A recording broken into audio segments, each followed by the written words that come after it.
Hola, buenos días para todos. Esperamos se encuentren muy bien y sanos en sus casas.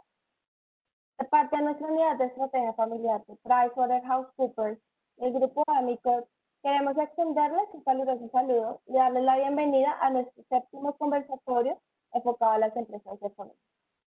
Queremos agradecerles a todos nuestros participantes que nos acompañan en esta sesión y también a todos los que nos han acompañado en semanas anteriores. Recuerden que estaremos trabajando en una alianza con Amicus con el fin de contribuir al acompañamiento de las empresas de familia en Colombia. Por esta razón, que ellos nos estarán acompañando semana a semana en nuestros webinars de la estrategia familiar. El día de hoy tenemos programado hablar sobre la visión de crecimiento de las empresas familiares. Aquí nos enfocaremos principalmente en analizar nuevas vías de financiación para lograr la expansión o la reestructuración de la empresa, opciones de crecimiento y la posibilidad de obtener fondos de inversión estratégicamente, entre otros interrogantes que responderán. Quiero presentarles las personas que liderarán este conversatorio. El día de hoy nos acompaña Wilson Herrera, socio de la Unidad de Estrategia Familiar de PwC Colombia. Él es nuestro referente y quien ha estado liderando esta serie de webinars y es precisamente la persona que estará a cargo de responder todas sus inquietudes en cuanto a la práctica de estrategia familiar. Por otro lado, tenemos el gusto de presentarles a nuestros panelistas invitados. Ellos son Gustavo Dreskiel, socio de DIRS en Corporate Finance en PwC Colombia. También nos acompaña Juan Guillermo Caballero, gerente de banca de inversión en PwC Colombia. Por el lado de Amicus Suiza nos acompaña Rosaura Ortiz, Senior Relationship Manager.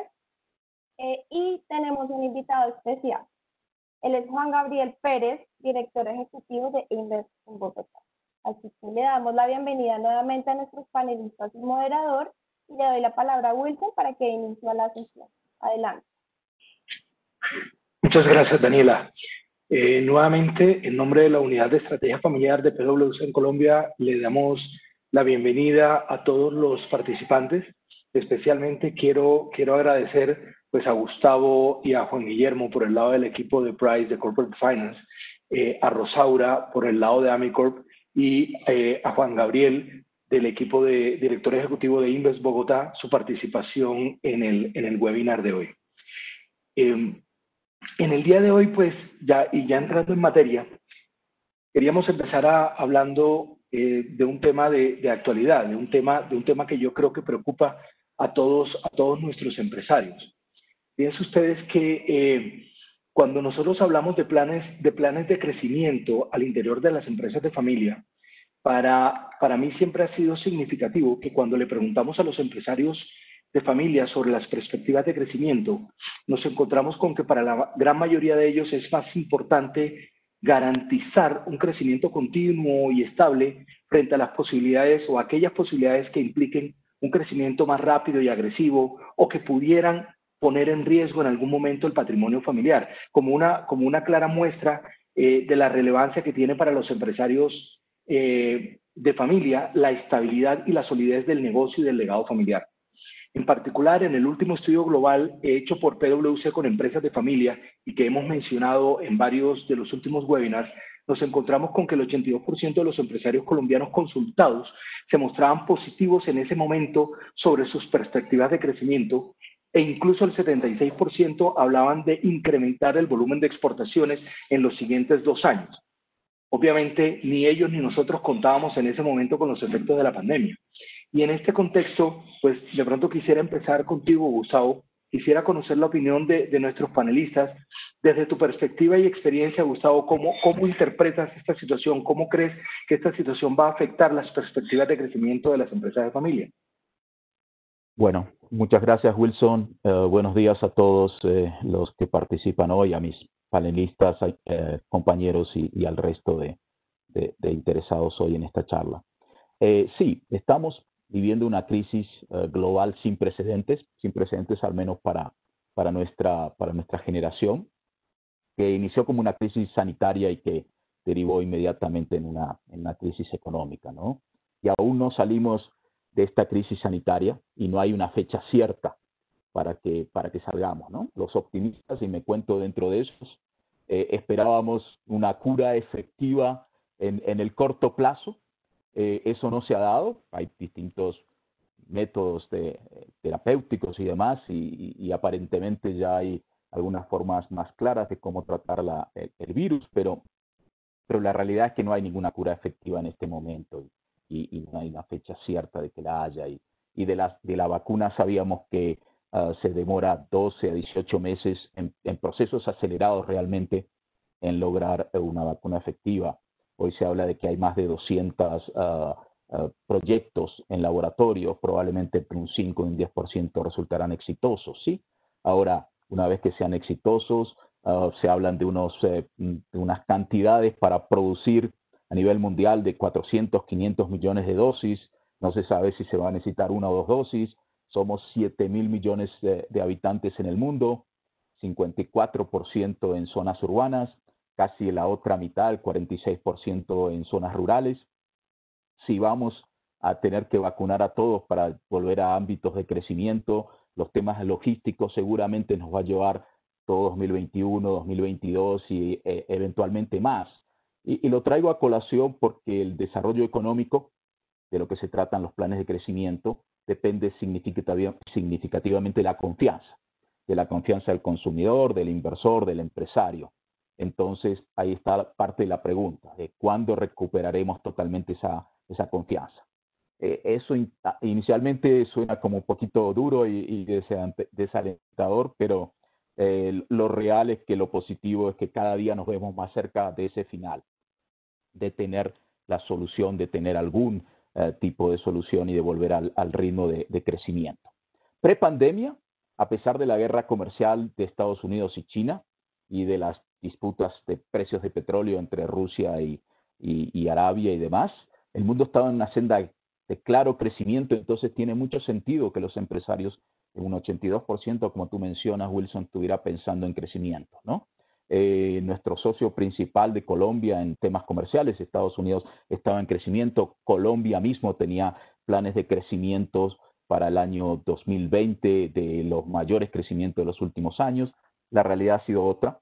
Sabemos, tuvimos un primer trimestre con un crecimiento de un 1.4 realmente, un segundo trimestre en un crecimiento cercano al 16% negativo en cuanto a eso. Y las estimaciones para todo el año 2020 de Banco de la República es un decrecimiento de la economía en un 5,4%. En general se piensa que va a estar más en un rango entre un decrecimiento del 6 al 8% en Colombia. No ha sido mayor por los planes de ayuda del gobierno. Lo positivo para ver ambas caras de la moneda es que se ve una recuperación en 2021 del Producto Interno Bruto de un 4,1%, estimaciones de un 4,3% para el 2022, o sea, estaríamos entre 2021 y 2022 recuperando lo que podamos haber perdido durante 2020.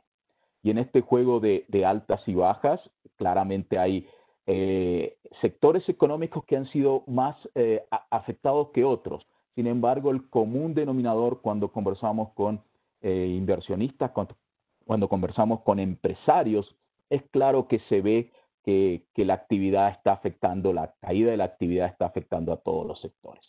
Positivo también la confianza internacional. Riesgo país de Colombia sigue siendo aceptable, mejor que otros países de la región, que Brasil, que México, que Argentina, evidentemente. Colocación reciente de bonos de Colombia tuvo una sobredemanda de 5 veces. Todo demuestra la parte positiva. Quisiera terminar esta introducción orientado al tema de planes de crecimiento con la siguiente reflexión. En temas de atender épocas de crisis, como firma PricewaterhouseCoopers, básicamente habla de 5 temas que el empresario debe atender cuidadosamente. 1, los clientes, mantenerse relevantes para los clientes. 2, los talentos, en estos casos atender las necesidades integrales de salud y de trabajo de los talentos. 3, todo el tema de operación, cómo mantener la operación. 4, la caja, cómo sostener la caja para realmente poder sostener toda la operación anterior que mencionaba. Y por último, como base real, el 5º punto es todo el tema de reputación y marca, que es un tema de largo plazo y que no por situaciones coyunturales se puede dejar de atender. En este momento, en esta crisis, estamos pensando en 5 elementos más y que tienen que ver con la reflexión final que les quiero dejar como introducción, y es eh, por toda la transformación que ha traído desde hace ya 3 años el concepto de la cuarta revolución industrial, se han agregado, les decía, unos componentes, todos unos temas de digitalización que las organizaciones están atendiendo con mucha inversión, temas de innovación como segundo elemento, un tema tercero de agilismo y trabajo colaborativo, y la combinación de todo esto lleva a un elemento fundamental que es el mayor riesgo inherente que está teniendo para los dueños mantener su operación. Y por último, la invitación entonces, por la combinación de todos estos elementos, es a invitar a la revisión de la estrategia, ¿sí? En crisis, los planes de crecimiento que estamos hablando se han vuelto planes de supervivencia, pero deben retomar una senda de transformación e inversión. ¿Por qué?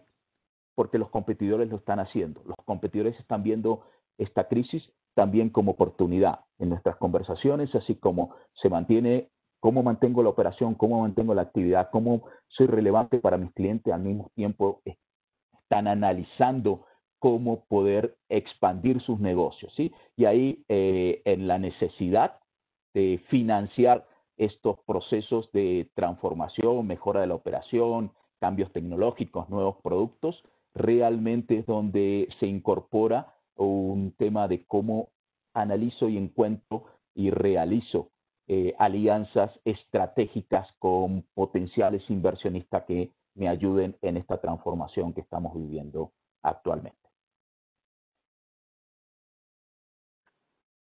Te devuelvo la palabra, Wilson. Pues muchas gracias, Gustavo. No sé si algún otro de nuestros panelistas quisiera comentar sobre la introducción de Gustavo. Sí, Wilson, y pues muchas gracias a Price por la invitación, y un saludo muy especial a los panelistas y Wilson y Gustavo. Miren, yo creo que pues como Gustavo lo dice, nadie se esperaba pues una pandemia que nos tocara vivirla en tiempo real a nosotros, y por supuesto ha tenido unos efectos muy negativos importantes para las empresas. En el caso nuestro de la inversión extranjera directa, estamos viendo en este año una reducción más o menos del 50% de la inversión, a pesar de que hay sectores que están ganando con la pandemia. Digamos que todo el tema digital, toda la estrategia de tecnología de la información, de conectividad, etcétera, pues está siendo muy fuerte. Y ahí vemos unos sectores que están ganando, y ahí es donde estamos analizando oportunidades incluso de inversiones y reinversiones en nuestra ciudad y en nuestra región. Pero otros, sin lugar a dudas, con esa incertidumbre que decía Gustavo, y si uno se pone a pensar, pues realmente el tema de la inmunidad, que se va a dar solo por 2 factores, y es una inmunidad de rebaño, y es que el 60% de la población se tendría que infectar o pasar por el virus, o la otra es la vacuna, pues que es otro tipo de inmunidad. Yo creo que nos queda un buen tiempo, y nos queda un resto de año pues complejo, en el caso nuestro con un aeropuerto cerrado, con una digamos incertidumbre muy grande, en donde tenemos que empezar ya, como dice Gustavo, y me gusta mucho lo que tú dices. Una cosa fue la época de la crisis y que estábamos en la cuarentena, pero tenemos que volver a una nueva normalidad, y tenemos que aprender a convivir con esta nueva realidad y seguir trabajando, porque es que lo más importante ahora es que tenemos que volver a tener confianza en todo, en tener confianza para viajar, tener confianza para consumir, tener confianza para generar empleo, incluso, porque yo creo que ahí es donde están los grandes retos de una situación como la que tenemos actualmente. Y quiero simplemente cerrar también diciendo que toda crisis tiene sus oportunidades, y eso es un tema que tenemos que revisarlo muy bien, porque así como hay unos que están teniendo dificultades y va a ser lento la recuperación, hay otros sectores, por el contrario, que han crecido de una manera brutal.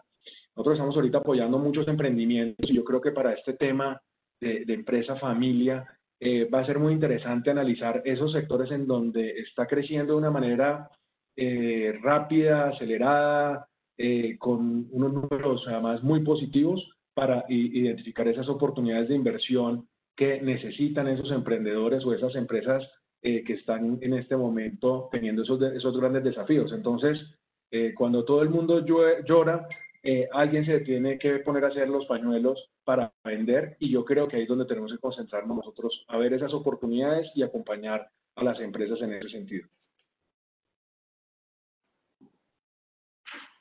Clarísimo.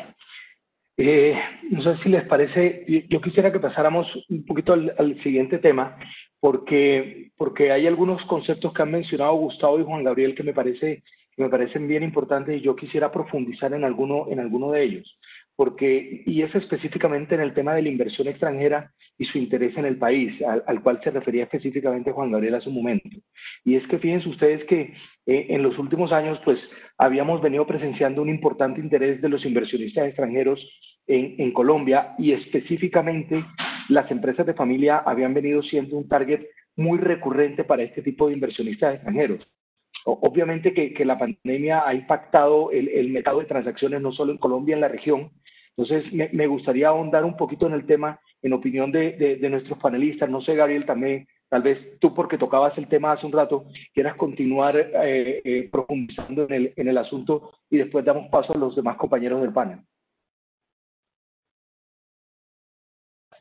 Sí, yo creo que ese apetito de los inversores internacionales, pues en esta época, pues no se ha perdido. Nosotros hicimos una encuesta, incluso de percepción de las empresas inversionistas en Colombia, y después volvimos a hacer una segunda encuesta donde la ampliamos, digamos, a una mayor cobertura a nivel nacional, y 220 y pico encuestas que logramos hacer con todas las entidades de promoción de inversión, encontramos que solo una de esas 229 empresas dijeron que se querían ir de Colombia. El resto de las empresas se mantienen firmes en su decisión de inversión. Y yo creo que al tener también pues esas casas matrices, he identificado que esto no es un problema de país, no es un problema solamente de una región, sino que es un problema a nivel global, pues están aguantando y están incluso inyectándole el dinero necesario para poder salir de esta crisis. Y yo personalmente pienso que Bogotá y Colombia pueden salir muy fortalecido después de todo este proceso, porque somos un país, como ustedes bien lo decían, que tenemos una senda de crecimiento económico fuerte, que tenemos una población económicamente activa con un poder adquisitivo que por supuesto se está mermando en este instante, pero es un país que tiene la capacidad también de reinventarse rápidamente y avanzar en ese tema. Entonces yo veo que el apetito de la inversión extranjera va a continuar, está siendo objeto hoy de sectores pues, de ese crecimiento, como tecnología de la información, todo el tema de tercerización de servicios, todo lo que tiene que ver con centros de servicios compartidos, incluso todo lo que le ayude a las empresas a bajar costos. Ahí va a haber una oportunidad muy grande en el tema de dispositivos médicos, en ciertos productos farmacéuticos, en productos alimenticios, que además ese es un sector que no ha sufrido, sino que todo lo contrario, en la pandemia incluso han habido subsectores dentro de alimentos procesados que están creciendo.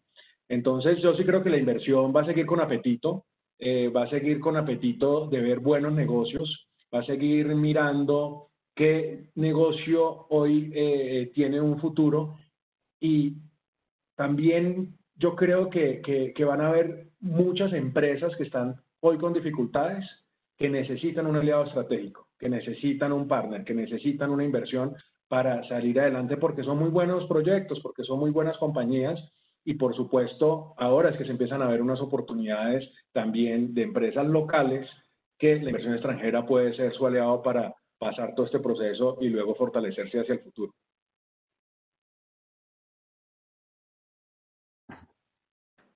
Gracias, Juan Gabriel. Y desde la... Si me permite, sigue, Gustavo. Sí, Wilson, como para reforzar lo que acaba de decir claramente Juan Gabriel. Como firma, tenemos una participación y operaciones en prácticamente todos los lugares del mundo, y lo que observamos a nivel global es claramente una existencia de fondos disponibles, de fondos excedentes, que, que requieren, que necesitan de buenos proyectos. Y realmente hay muy buenos proyectos en Colombia. Y Colombia sigue teniendo ese perfil muy interesante internacional, como bien decía hace un instante Juan Gabriel. Si bien ha habido una caída en la inversión extranjera directa, en la práctica hemos tenido recurrentemente inversión extranjera directa los últimos años, probablemente por encima de 10.000, 12.000 millones de dólares anuales. El 2019 fue un año muy alto, entonces cuando comparamos, Juan Gabriel, también parece la caída un poco más dura. Lo bueno es que la inversión tradicional hacia Colombia estaba muy focalizada en temas de energía, de básicamente petróleo, minería. Eso se ha diversificado en forma bien importante, entonces irriga en toda la economía, ¿no? Mantenemos un grado de inversión por las 3 calificadoras internacionales, eso es muy bueno comparativamente. En nuestras conversaciones vemos interés desde dónde están interesados en Colombia. Prepandemia y aún dentro de la pandemia seguimos recibiendo llamados e interés desde más de 15 países de relevancia, de Estados Unidos, nuestro socio comercial más grande, pero también Inglaterra, España, México, Italia, Emiratos Árabes, China, India, Corea del Sur, Japón. uh, sigue esta tendencia. Vemos mucho interés en continuar los procesos que ya tenían abiertos o que estaban explorando internacionalmente. Entonces, ese interés no se ha reducido. Eventualmente se demora en el tiempo algún tipo de decisión, pero estos son procesos normalmente de 6 meses, 9 meses. Entonces, es lógico aprovechar este último periodo de la pandemia. Sectores, Juan Gabriel acaba de mencionarlo, principalmente temas de tecnología, sin duda, también infraestructura. Hay mucho interés en todo el desarrollo de infraestructura que todos sabemos Colombia necesita vías primarias, secundarias, terciarias. Hay un tema importante allí. El sector financiero, bancario y seguros también hay interés recurrente. Energía, fundamentalmente en renovables no convencionales, que vamos a ir viendo un cambio en la matriz energética claramente de Colombia, aunque la nuestra es renovable por todo lo hidro que tenemos. Salud, el tema de salud también lo mencionaba Juan Gabriel, en varios puntos del ecosistema vemos interés. Logística, transporte, retail, todo el tema de agribusiness y manufactura en general. Entonces, también mencionarles como que no vemos exclusivamente, como ha sido en el pasado, mucho minería y petróleo en junior companies, sino a través de todos los sectores económicos hay un muy buen interés, ¿no? Y quisiera también relacionado con esto introducir un tema que vemos en general en las empresas a nivel global, y es todo el tema del avance tecnológico, ¿no? Yo mencionaba hace un instante la cuarta revolución industrial, la digitalización, el avance de las tecnologías. Usualmente uno lo relaciona con las tecnologías de información, ¿sí? Big Data, analítica, machine learning, etcétera, pero las organizaciones a nivel global están invirtiendo fuertemente ya en ingeniería y tecnología científica y de operaciones realmente. Y ese es un poquito un llamado de atención a nuestro base instalada industrial colombiana y de toda la región latinoamericana también, ¿no? O suramericana realmente, porque México en eso nos lleva un poquito de avance, ¿no? Entonces, esa invitación, yo cuando converso con alguno de nuestras empresas con las que asesoramos, siempre les comparto como una antilogía, una paradoja, ¿no? Para invitarlos a la reflexión, y les digo, si ustedes tienen un muy buen negocio, normalmente nuestros clientes tienen muy buenos negocios, decimos tienen usualmente al menos 2 opciones. Explorar el tema de alianzas, que reitero es una nueva forma de trabajar los crecimientos en las organizaciones. Digo, explorar alianzas, sea con un socio estratégico que me va a ayudar a mejorar. Siempre hay oportunidades de mejorar mi proceso productivo de atención al cliente, de desarrollo de nuevos servicios y productos, y también me va a ayudar a exponenciar ese negocio. O bueno, un socio estratégico financiero principalmente que va a ayudar más bien en la parte de exponenciar el negocio dentro del mismo país o la región circundante o internacionalmente. Y si no tengo un muy buen negocio, vuelvo a lo que conversábamos antes. Revisen la estrategia, dónde estamos, cuáles son los diferenciadores específicos que tenemos, y también está siempre el ángulo, la posibilidad de buscar ese inversor estratégico que me pueda mejorar mi producto y agregarme valor realmente y darme una mejor posición en el mercado. Entonces, la reflexión un poco es no hacer nada en este momento, independientemente de la situación de pandemia, no es una opción, no es una opción. Las organizaciones están buscando a ver cómo se transforma, cómo mejoran dentro de este ámbito complejo de transformación digital de la cuarta revolución industrial. Y hoy, si no transformamos el negocio, ya no le damos esa sostenibilidad, Wilson, que tú mencionabas al comienzo, que buscan las empresas familiares, ya no le damos una sostenibilidad de corto plazo, ni siquiera de largo plazo, ¿sí?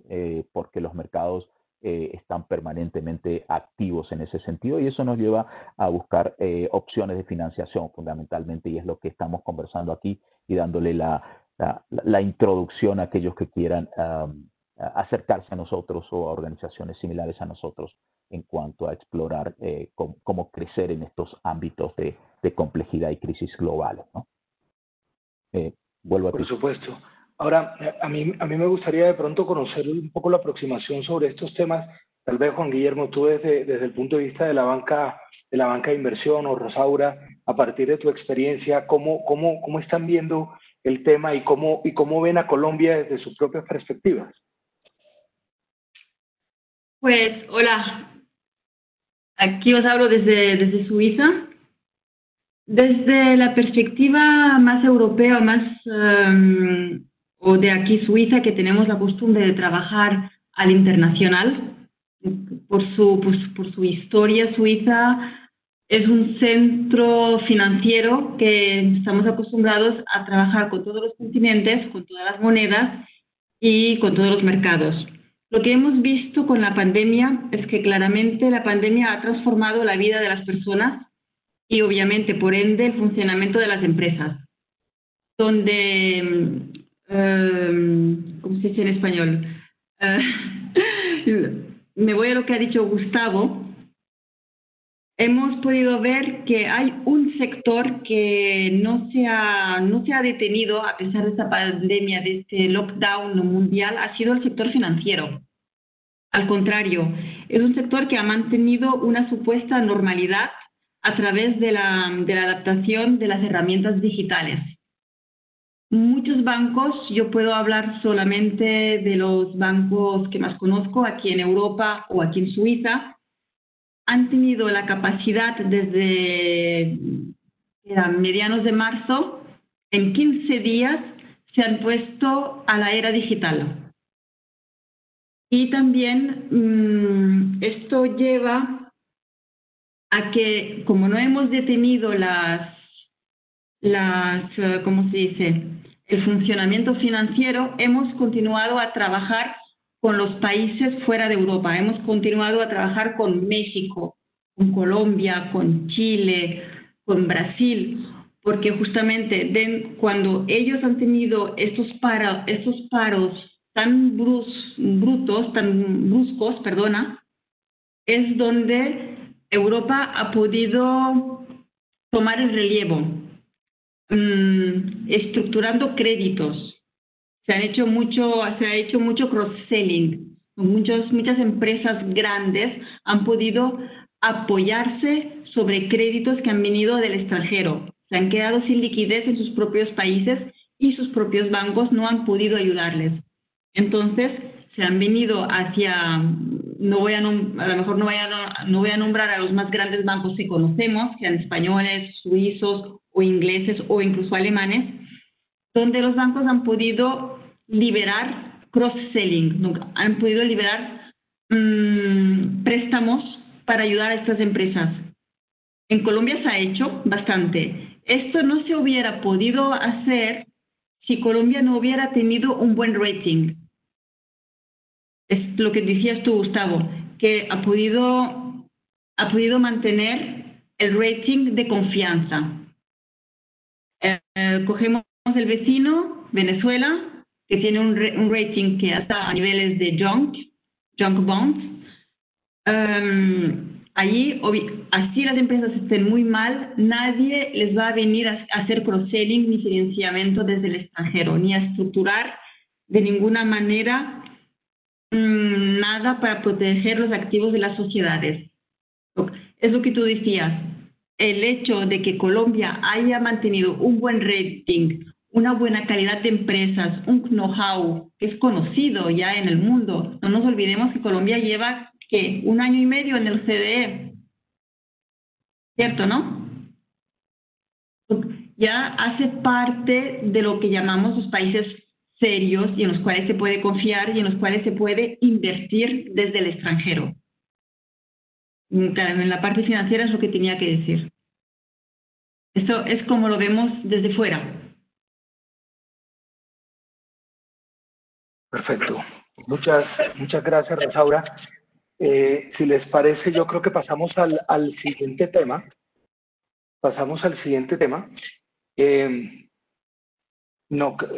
Creo que estamos en el anterior, ¿no, Juan? Sí, es ajusta. Sí, perdón. Porque bueno, yo creo que se han dicho muchas cosas importantes en lo que va de esta conversación. Y yo creo que al final todos coincidimos en el hecho de que las empresas familiares siempre suelen resultar atractivas para los inversionistas, especialmente porque bueno, suelen tener un bajo nivel de riesgo a la hora de otorgar financiamiento. Pero uno suele notar de la conversación con las empresas de familia que tradicionalmente no han considerado el capital privado o la opción de abrir el capital a inversionistas como una opción demasiado compatible, sobre todo con los valores empresariales. Ahora, cuando hicimos el último estudio sobre empresas de familia, al que me he referido un par de veces, pues sí que notamos un cierto cambio en esa tendencia, y en nuestra opinión esto debería deberse pues a que están entendiendo un poco mejor las ventajas colaborativas derivadas de este tipo de alianzas. Me gustaría conocer la opinión de nuestros panelistas respecto de las oportunidades que se derivan para una empresa de familia cuando incorpora un socio estratégico financiero en su estructura. Entonces, ¿te parece si empezamos contigo, Juan Guillermo? Por supuesto que sí, Wilson. Quisiera, digamos, que hacer antes una introducción preliminar a qué es un inversor estratégico y qué es un inversor financiero. Por inversor estratégico, pues lo entendemos como un participante de la industria, un participante más de la industria, en la industria de retail, un Éxito, un Carrefour o algo de este estilo. Y un inversor financiero nos referimos a lo que normalmente se conoce en Colombia como un fondo de capital privado o un private equity. Digamos que para introducir un poco este tema, los socios estratégicos generalmente, ¿qué le pueden traer a las compañías de familia? Los socios estratégicos generalmente pueden traer sinergias importantes a las compañías, ya que operan en la misma industria que la compañía a la cual están contactando. Al know-how, buenas prácticas, todo este tipo de sinergias que se generan al estar en la misma industria, y digamos que generar una alianza con un participante de mercado que es líder en su industria y que generalmente, si viene de otro país, pues es líder de dicho país o tiene una presencia internacional muy fuerte y tiene un know-how muy grande que le pueda aportar a la empresa de familia, con énfasis en crecer en Colombia y tal vez expandirse en la región. Hemos visto muchos de estos socios estratégicos que, digamos, que invierten en compañías colombianas con el objetivo de crecer no solo en Colombia, sino también crecer en Latinoamérica, la región andina, con base en la compañía colombiana. Eso por el lado de los socios estratégicos. Por el lado de los socios financieros o de los private equities, fondos de capital privado, ellos generalmente aportan músculo financiero, pero muchos de ellos también tienen, digamos, que un equipo que o tiene experiencia en la industria muy importante o han trabajado en compañías multinacionales con un background muy grande en muchos temas de consultoría, financieros y demás, y pueden aportarle, digamos que a la compañía también un know-how muy importante en muchos temas. Entonces, digamos que también estos inversores financieros pueden proporcionar una ayuda muy importante desde la junta directiva y desde la operación misma a encontrar esos caminos de crecimiento, esas salidas de crisis y demás que pueden experimentar, digamos que las compañías de familia. Eso digamos que como una introducción preliminar. Después digamos que las opciones que podrían haber para las empresas en estos casos son que este accionista o este inversor entre con una participación minoritaria. En esa participación minoritaria, digamos que no, las empresas de familia no se darían el control de la compañía. El valor que se puede esperar por una participación minoritaria, dado que no se da el control, generalmente tiende a ser un poco inferior a que si se da una parte controlante de la compañía o un 100% de la misma. Que en el caso de un 100%, digamos, siempre hay un premium por control en cuanto a valor. Digamos que también vemos que generalmente pues hay dos opciones en cuanto al tipo de transacciones que vemos, que es una venta ya sea minoritaria, controlante o el 100% del patrimonio, es decir, un cash out completo para los accionistas de la compañía. Y digamos que si es una parte controlante o una parte minoritaria, el objetivo principal de esto es la diversificación del portafolio de la familia. Generalmente la familia o las empresas de familia pues tienen una concentración muy alta de sus activos, de su dinero en estas compañías. Y dada la coyuntura actual, y aún no dada la coyuntura actual, de hecho, pues valdría la pena, digamos que entrar en esa discusión interna de vale la pena tener el 95% de nuestro patrimonio, 90% de nuestro patrimonio atado a esta industria, a esta compañía en específico, con todo lo que eso significa, el riesgo sistemático que no se puede diversificar por el hecho de tener simplemente, digamos que puestos todos los huevos en la misma canasta, por decirlo de alguna forma. Esa es una opción, la venta parcial del patrimonio, hacer el cash out. La otra opción es el incremento de capital, es decir, que la plata o el dinero no salga de la compañía y vaya a las manos de los accionistas, sino que entre a reforzar el crecimiento de la misma, ya sea para planes de expansión, adquisición de propiedad, planta y equipo en general, o expansión a otro país, a otras regiones, nuevas líneas de negocio, con mejores perspectivas de crecimiento, etc. O, dada la coyuntura actual, digamos que para mermar el flujo de caja actual, mermar la situación de dificultad actual en ciertos mercados o ciertas líneas de negocio que pueden haber y demás. Digamos que con esto yo creo que redondearíamos las opciones que hay para incorporar aliados estratégicos y financieros. No sé si alguien más quiera agregar algo más al respecto.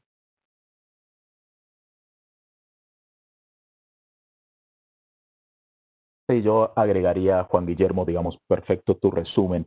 El tema de buscar un aliado es normalmente en empresas familiares un tabú, un tema que se trata de no ponerlo arriba de la mesa. Y con tantos años de trabajo alrededor en mi caso, alrededor de Latinoamérica, he visto más experiencias positivas que negativas. Realmente la exploración, como una gran introducción, la exploración de oportunidades no conlleva a que efectivamente yo haga una transacción. Entonces, cuando yo miro el continuum en el tiempo, insisto que las transformaciones de las organizaciones, independientemente de la discusión de globalización o restricción de la globalización, que ha sido un tema que ha estado siendo discutido mucho pre-pandemia, inclusive un par de años antes, por todos estos temas de fricciones o guerras comerciales. La verdad es que la invitación es, dentro de los planes diversos que tengan las organizaciones, evalúen conseguir un aliado estratégico internacional experto en el tema, porque se va a necesitar en muchos casos en la transformación industrial de nuestros territorios en Sudamérica. Simplemente eso y traer el tema de frente como es. O sea, es un tema que no se quiere tratar, que es tabú, pero una vez discutido, normalmente hay muchos más pros que contras en esa opción de aliado estratégico internacional. Aliado estratégico y aliado financiero también, como bien explica Juan Guillermo, que es otra opción, ¿no? De acuerdo. No sé si Juan Gabriel o Rosaura quieran aportar algo también a este punto. Sí, no, perdón, pongo la cámara. Yo creo que ese es un tema supremamente interesante y que en este momento, como lo mencionaba yo, puede ser muy atractivo para las empresas. Y es que nosotros, por ejemplo, en Invest Bogotá, que estamos apoyando el tema del emprendimiento y buscando acercar la inversión extranjera al emprendimiento, pues hemos, por ejemplo, identificado y la meta nuestra, pues hemos recibido más de 150 proyectos. Nuestra meta es de aquí a diciembre tener 50 proyectos que tengan necesidad de inversión y que tengan, digamos, pues unos buenos indicadores y que estén en el momento de recibir esa inversión, desde ángel inversionista hasta empresas de pronto en una serie A o una serie B, y yo creo que van a haber grandes oportunidades, y eso es una muy buena forma también de diversificar el riesgo, como lo decía Juan. O sea, a mí sí me parece que hoy uno trabajarle al tema del emprendimiento, donde empresas pueden crecer rápidamente y donde esa valorización puede ser 3X, 4X, 5X en un corto tiempo, pues es una gran alternativa. Entonces, ahí también les dejo ese dato, porque vamos a tener de aquí a diciembre, como les digo, 50 empresas listas para recibir inversión en diferentes etapas, y nos interesaría mucho identificar potenciales inversionistas para juntarlos y hacer unas ruedas de inversión con ellos, donde pues empresas van a necesitar diferentes montos, pero sobre todo esos aliados estratégicos que a veces no es solo recursos, sino también a veces dinero inteligente, ¿no? Que ayude también a generar gestión, que ayude a tener una buena junta directiva, que ayude a que la empresa siga creciendo y posteriormente pues se materialicen esas inversiones en unos muy buenos resultados. Pues muchas gracias. Yo creo que salvo que tenga alguna opinión adicional, podríamos pasar al último tema, si les parece, porque este es un tema que va muy al hilo precisamente de lo que han comentado algunos de nuestros panelistas antes, y es una preocupación con la que nos encontramos con mucha frecuencia cuando trabajamos con empresarios de familia, y es que para estos empresarios de familia que están en procesos de recibir una inversión o en dar entrada a su organización a un inversionista externo a la familia, son empresas que normalmente vienen acostumbradas a hacer a su actividad empresarial, y que de repente se encuentran por las circunstancias con unos grandes flujos de caja o con unas grandes disponibilidades de recursos, y a veces no es tan fácil para ellos asumir la gestión de ese tipo de recursos. Yo tengo claro pues que desde el punto de vista legal y tributario hay algunas consideraciones que suelen ser muy relevantes en todo esto, y que muchas veces las decisiones que se tomen en ese momento pues implicará el análisis de conceptos como la residencia fiscal de los miembros de la familia, o la tasa efectiva de tributación, o la conveniencia de establecer otro tipo de estructuras societarias o fiduciarias como mecanismos de protección patrimonial. Pero yo creo que aquí especialmente para ti, Rosaura, yo creo que la clave al final radica en cómo gestionar ese tipo de recursos adecuadamente. Entonces, tú que tienes una importante experiencia en la gestión de patrimonios, me imagino que tendrás buenas ideas para este tipo de interrogantes. Sí, gracias. Esto es un tema que viene desde hace muchos años. Siempre que una empresa ha tenido una venta, porque ha vendido sus participaciones, luego de haber tenido un socio extranjero, le ha vendido las participaciones, ha hecho lo que se dice cash out o excedentes de tesorería también, y que quieren tener su patrimonio en un lugar seguro, en un lugar donde, en este caso voy a hablar de Suiza, ¿vale? Que es donde estoy y es el mercado que más conozco. Nosotros los clientes, para la gestión de su patrimonio privado, vienen por varios motivos. En el pasado se sabía que venían por temas de secreto bancario. Esto, como sabéis, hoy ya no existe, solo existe en las películas de James Bond. Hoy Suiza tiene lo que se llama el intercambio automático de información con Colombia, así que todo se abre de forma declarada y transparente. No se acepta ya ninguna cuenta no declarada. El mundo 0% no existe. ¿Por qué nos vienen a Suiza? Primero que todo, como sabéis, somos un país que ha conservado, a pesar de la pandemia, hemos conservado el AAA. Llevamos el AAA desde hace más de 30 años.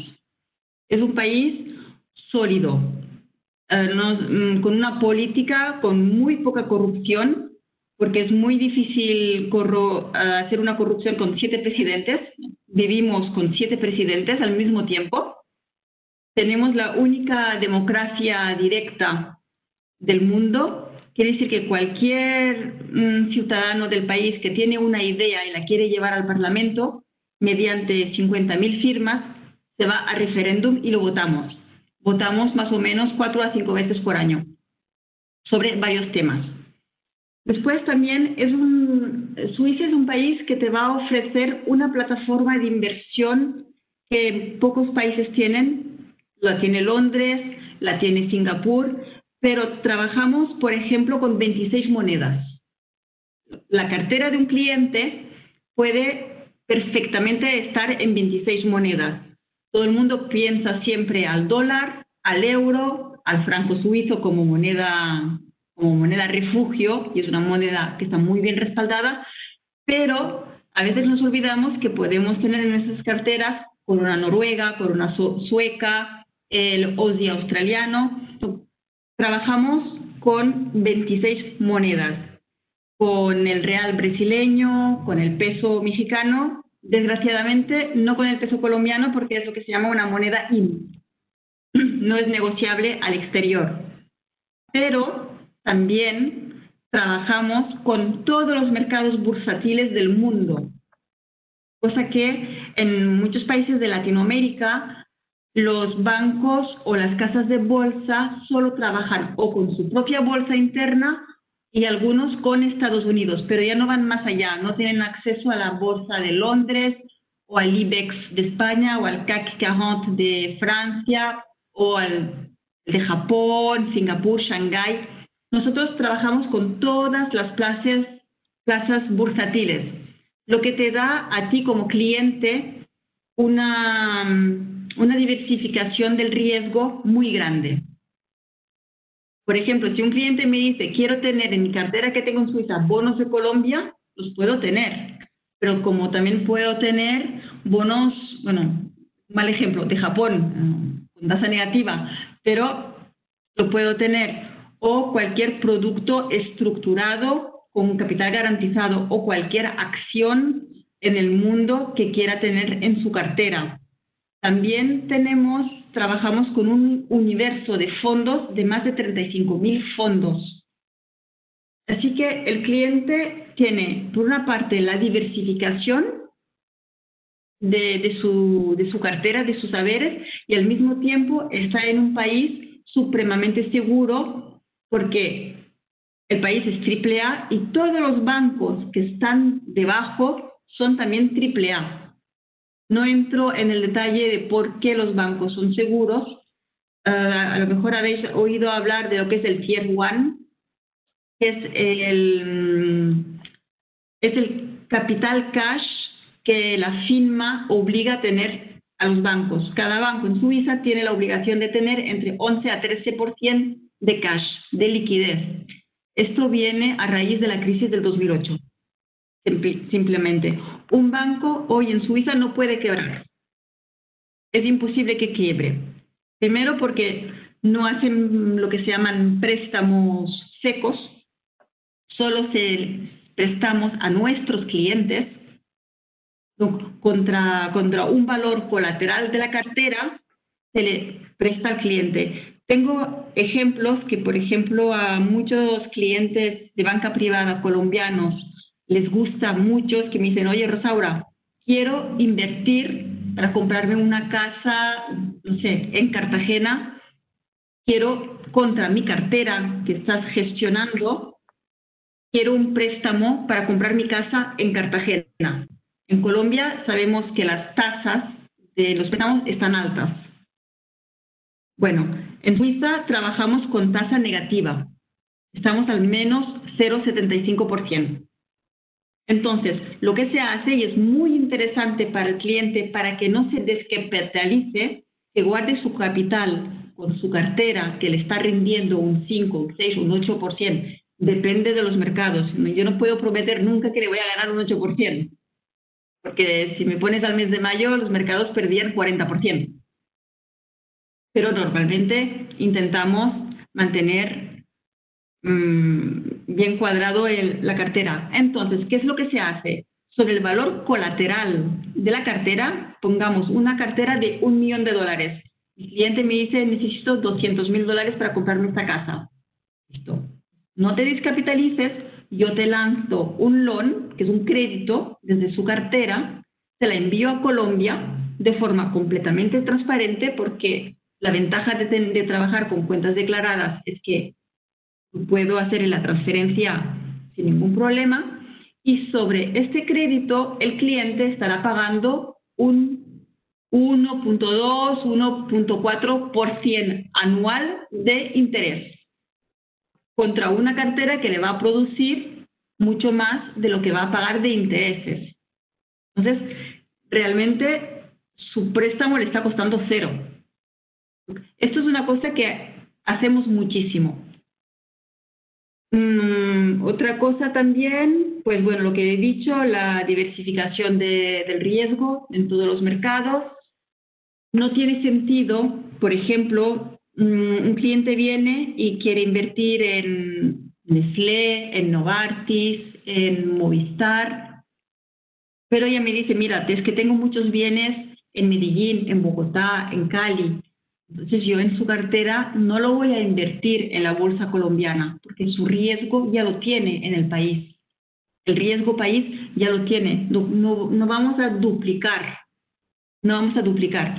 Pero, sin embargo, sí lo vamos a hacer con un cliente español, por ejemplo, o español o francés, que tendrá su cuenta en Suiza, que ya está invertido en Europa y quiere un poquito más de rendimiento. Entonces a él sí le voy a poner un Ecopetrol, le voy a poner un Bancolombia. Intentamos no replicar los riesgos países. Si yo estoy en Suiza, bueno, es un mal ejemplo porque sí tengo, pero difícilmente voy a invertir en mi cartera en Nestlé, porque no me va a dar un gran rendimiento, me va a dar mucha seguridad, pero no un gran rendimiento. Pero estudiando bien el mercado colombiano, ¿por qué no? Me puedo poner a invertirme en un éxito, por ejemplo. Esto es lo que queríamos un poquito hablar de qué es lo que la gente hace cuando tiene sus dineros de más y no sabe qué hacer y no quiere estar en peso colombiano. No os olvidéis que el peso colombiano, desgraciadamente, está supremamente desvaluado. No es la misma fortuna que tenía un cliente en pesos colombianos hace 20 años a la que tiene hoy. Lo que muchos lo salvan es que están en sus carteras en dólares, en euros, en francos suizos, en corona noruega. Están en moneda dura. Incluso muchos tienen tarjeta de crédito. Gastan en moneda dura y están ganando su cartera en moneda dura, porque no les impacta esta fuerte desvaluación, que es buena para las exportaciones, es buena para el país, yo lo veo así, pero para fortuna, el portafolio, la fortuna personal del cliente, pues yo siempre aconsejo de irse a moneda, lo que llamamos moneda dura. Llámalo dólar, llámalo euro, franco suizo. Anyway, hay 26 monedas con las cuales se pueden jugar. Y todo esto dentro de una misma cartera. Creo que lo he dicho todo. Si tenéis preguntas. Vale. Pues muchas gracias, Rosaura. La verdad es que teniendo en cuenta la hora, no quisiera dejar pasar la oportunidad para que de pronto hiciéramos algunas conclusiones de todos estos temas interesantes que hemos conversado el día de hoy. No sé, Gustavo, si de pronto tú nos ayudas revisando cuáles son para ti las principales conclusiones de esta jornada que hemos tenido hoy. Sí, gracias Wilson. Contarles, digamos, bueno, son todo uno, pero se supone que es 1, 2, 3, 4, en algún orden, ¿no? Primero, reflexionar sobre los diferenciadores del negocio en tiempos de crisis. Como decíamos, y como firma, somos una firma integral en cuanto a servicios, pero hacer la aclaración de que realmente si no tengo un diferenciador relevante, en épocas de crisis voy a tener mayor problema para darle continuidad a mi negocio, y entonces una de las opciones de darle continuidad en cuanto a crecimiento es lo que hemos conversado de aliados. El punto número 2, sectores en proceso de restabilizarse. Dependiendo del sector económico en que estemos, hay que pensar en un horizonte de mínimo 2021-2022 hacia retomar sendas de crecimiento. Y estoy hablando en términos generales, habrá algún sector que está en mejor situación y no ha sufrido significativamente la situación de pandemia actual.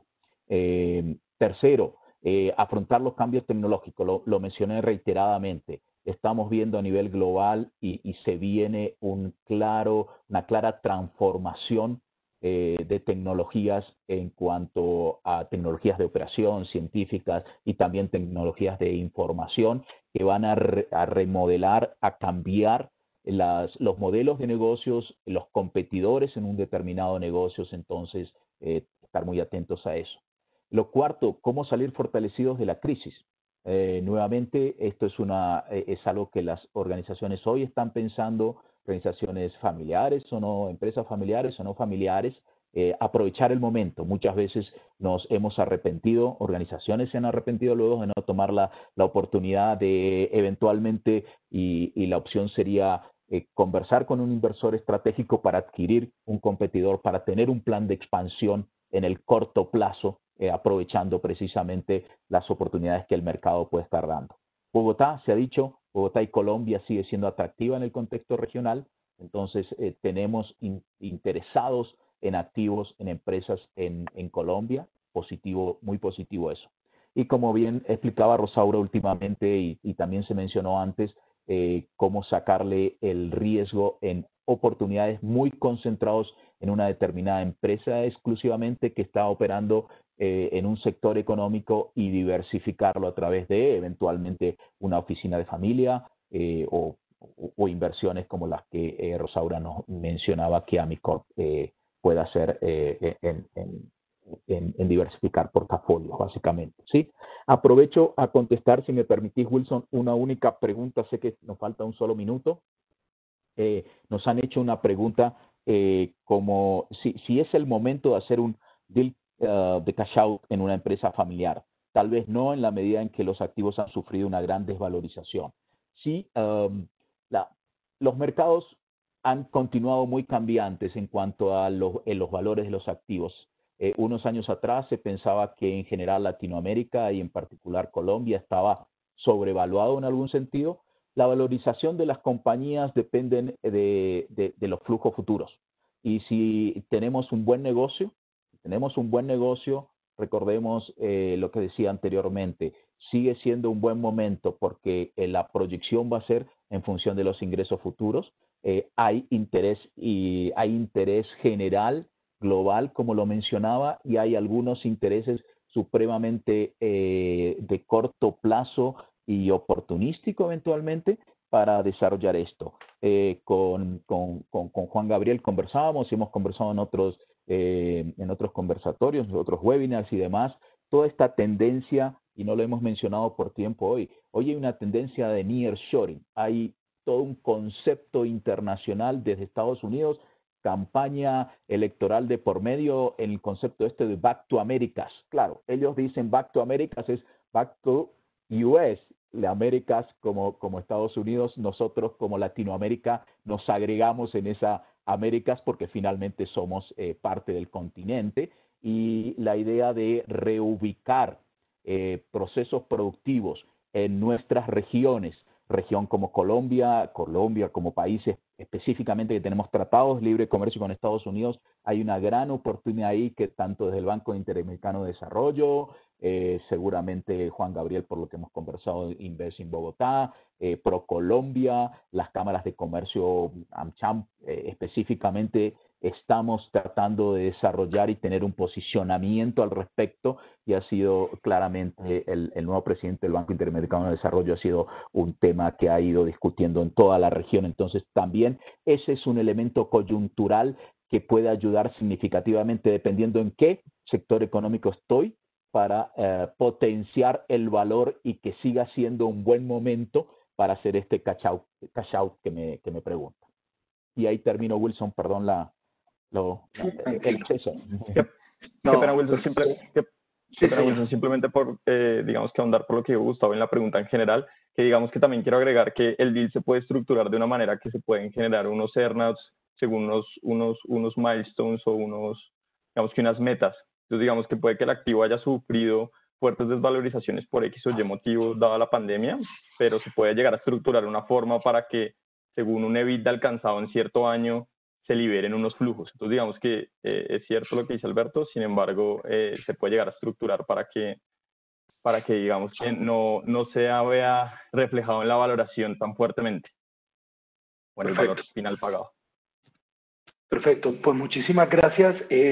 Ya teniendo en cuenta la hora, son las 11:02, solo me queda pues despedirme, agradecerle a todos los participantes en el webinar y especialmente, por supuesto, a Rosaura, a Juan Gabriel, a Juan Guillermo y a Gustavo, los aportes que nos hicieron durante el día de hoy alrededor de estos importantes temas. Daniela, te doy paso a ti ya para que cierres. Hasta luego, buen día.